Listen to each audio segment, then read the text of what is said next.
बात होगी डांस की, सबसे पहले आपका नाम आएगा।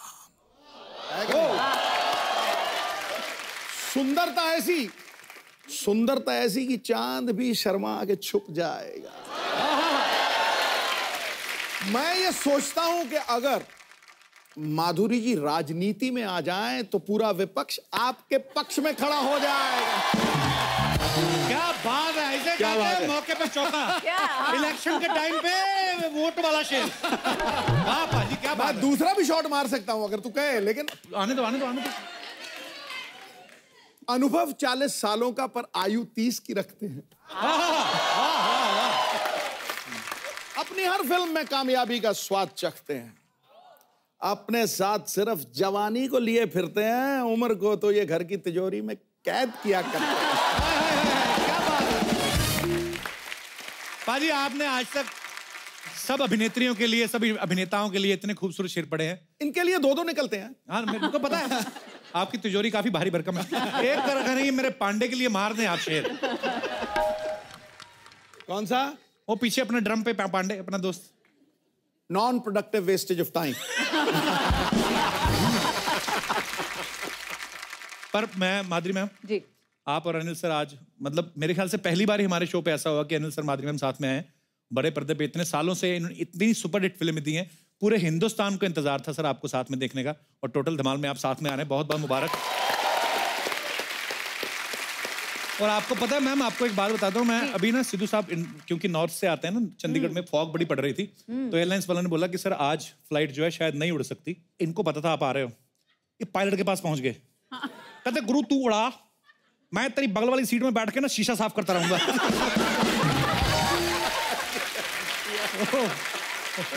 मारूंगा तो पड़। नहीं, सिर्फ आप ही ऐसे नहीं हो, सिर्फ मैं आप ही की बात नहीं कर रहा हूँ। अनिल सर और सोनम अभी थोड़े दिन पहले आए थे जी, तो अनिल सर बोलते यार अभी तो तेरे शो में आओ यार, अभी तो इतना पाजी कमाल का एपिसोड था सर, तो लव यू सर, आपकी एनर्जी। और मेरे को कहते अभी तो मैं आया था, अभी दोबारा आके क्या करूंगा, थोड़ी देर बाद आता हूँ।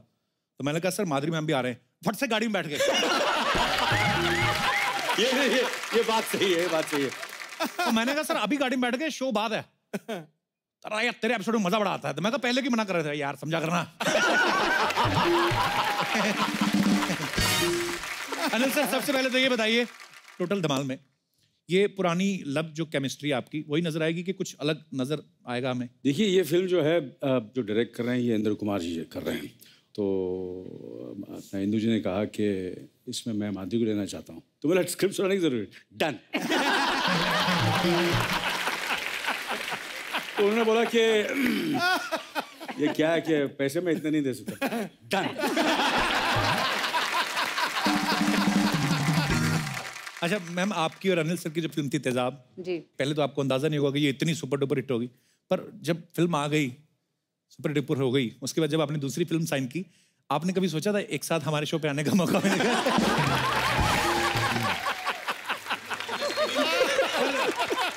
अरे ये चलो मैं हंसी मजाक में ऐसे बोल देता हूँ, पर मैंने जब फिल्म तेजाब देखी, बेटा देखी, आपकी इतनी सारी फिल्में देखी, तो मैं ना, अभी तो खैर 15 साल से हो गए ज्यादा ऊपर टीवी पे काम करते हुए, पर मैं जब अभी भी कभी अकेला बैठता हूँ ना, जैसे कल शूट पे पता था कि अनिल सर माधुरी मैम आने वाले हैं, तो बड़ी बड़ी देर नींद नहीं आती, मैं अकेला सोचता हूँ कि यार ऊपर वाला मेहरबान तो गधा पहलवान।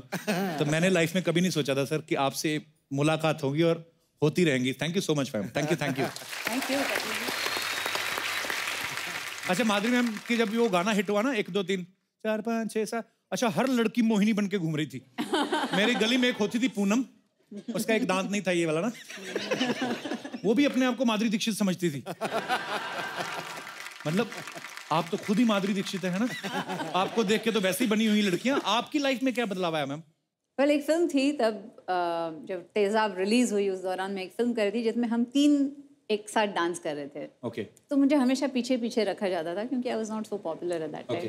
जैसे ही तेजाब हिट हुई तो मेरी पोजीशन चेंज हो गई। so, मैं सामने इन द सेंटर। पर उसके बाद आप ऐसा आगे आई, फिर किसी को आगे आने नहीं दिया आपने।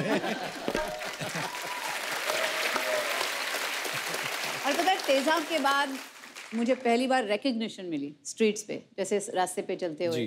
तेजाब जब रिलीज हुई थी तब मैं यहाँ नहीं थी, मैं मेरी बहन के शादी के लिए गई थी यूएस में। अच्छा। जब मैं वापस आई, एयरपोर्ट पे उतरे, हम लोग बाहर आए, तो सडनली एक बच्चा बोला ए वो देख हीरोइन तो भाग के आए दोनों। तो मैंने बोला अरे मुझे पहचाना। फिर बोलता है मैडम आप हीरोइन है ना, आप ऑटोग्राफ दीजिए ना। तो मैंने ऑटोग्राफ दिया तो एम से सिग्नेचर किया मैंने। तो दूसरे को बोलता है देख मैं मोहिनी मैंने बोला था।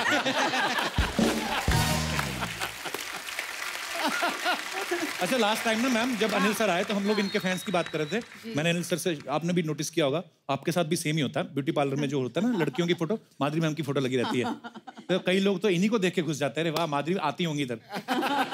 और मैम आपके इतने सारे चाहने वाले हैं, करोड़ों लोग हैं जो आपके चाहने वाले हैं, लेकिन मैंने एक अजीब फैन के बारे में सुना, उन्होंने बोलते कि आसमान से तारा तोड़ के लाया। मैं कहा यार ये बातें उन्होंने तो शायर लिखते हैं, पर इसमें सच क्या है मैम? वो तारा क्या था, कहाँ से तोड़ के लाए? वो एक फैन क्लब है जिन्होंने ओरायन बेल्ट में एक तारा होता है, उस तारे को नाम नहीं था। अच्छा जी। तो उस तारे को मेरा नाम दे दिया उन्होंने। वाह। और ये क्या which was amazing। मुझे पता भी नहीं था ऐसा कोई कर सकता है कि कोई ऐसे एक तारे को किसी का भी नाम दे सकता है। तो शायद आपका भी कभी तारा हो जाएगा, देखिए आप। उन्होंने तो तारे को नाम दिया ना आपका। सिद्धू पाजी तो कह रहे मैं चांद को दूंगा नाम, माधुरी रख दूंगा नाम। कहते मैंने बोला ये करना, देख क्या वो माधुरी निकली कि नहीं। मैम आपका एक और फैन है, उससे तो मैं भी मिला हुआ हूँ।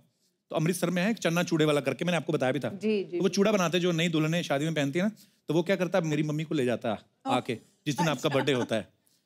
तो हाँ, तो मेरी मम्मी अमृतसर की माधुरी है।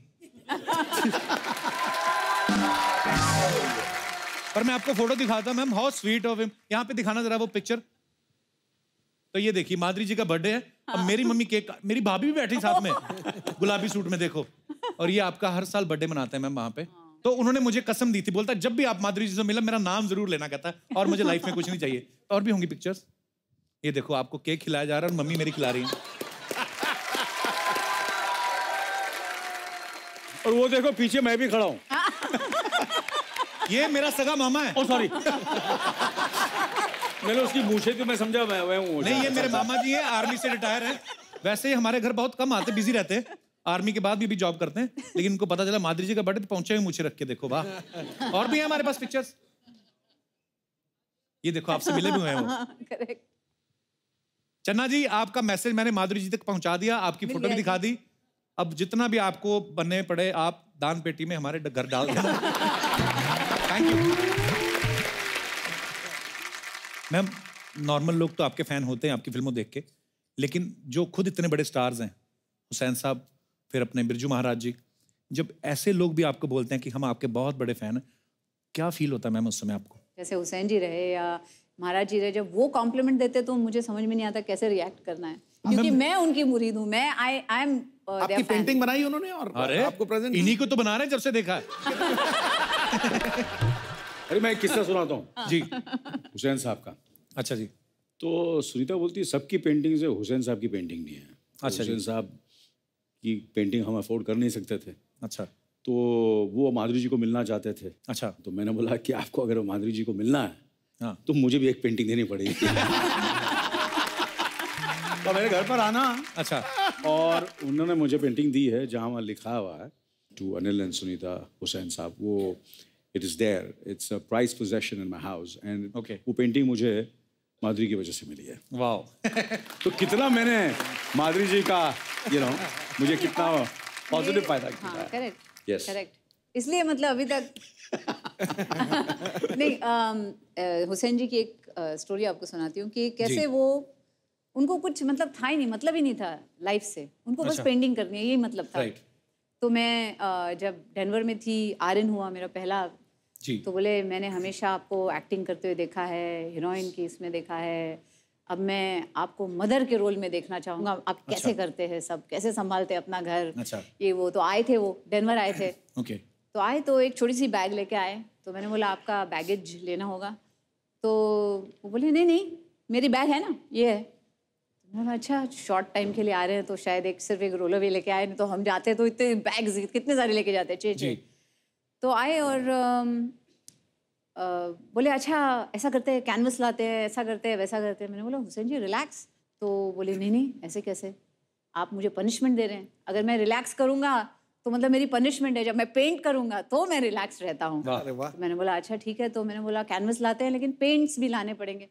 बोले नहीं ये है ना, रोल अवे बैग, अच्छा, पूरे पेंट्स थे उसमें। तो मैंने बोला लेकिन हुसैन जी आपके कपड़े कहाँ हैं? फिर वो पेंट्स, उसमें पेंट्स हैं। बोले कुछ नहीं, ये शर्ट पहना है, ये निकाला तो अंदर पजामा और सुबह फिर से शर्ट पहन ली। तो मतलब उनको दुनियादारी से कोई ये नहीं था, वो बिल्कुल ऐसे मतलब संत थे। फकीर संत की तरह। संत और वैसे ही बिरजू महाराज जी भी हैं, इतने डाउन टू अर्थ, इतने अच्छे इंसान। तो जब कहते हैं ना लोग कि कलाकार हो गए या पता नहीं घमंड आ गया, ये आ गया, इनसे सीखना चाहिए कि कैसे यू नो अपने आर्ट को कैसे संभाल के रखना है। How sweet. जैसे मैम ने कहा कि जो आर्टिस्ट होते हैं और जो जीनियस हो जाते हैं फिर उनको आसपास की दुनिया से कोई मतलब नहीं है। तो मेरे तो एक बार सिंगर है हमारे सुखविंदर सिंह, बड़े कमाल के हैं, तो रेखा भारद्वाज जी बोल रही थी, मैंने कहा आप उनको हर फिल्म में लेते हैं तो आप, कहती हाँ, कहती मैं बड़ी उनकी फ़ैन हूँ और वो पागल हैं, बोलती क्योंकि जब वो एक गाना गाते हैं दूसरी बार गवाओ अलग ही गा देते हैं। तो कहती है जो अगर वो पागल नहीं होते शायद इतने बड़े आर्टिस्ट नहीं होते। सो आई थिंक जो भी जीनियस होता है वो अपनी ही दुनिया में रहता है, लेकिन अपनी ही दुनिया में रहने के बावजूद भी जो किसी और को नोटिस करे, इतना प्यार करे, वो फिर कितना बड़ा जीनियस होगा।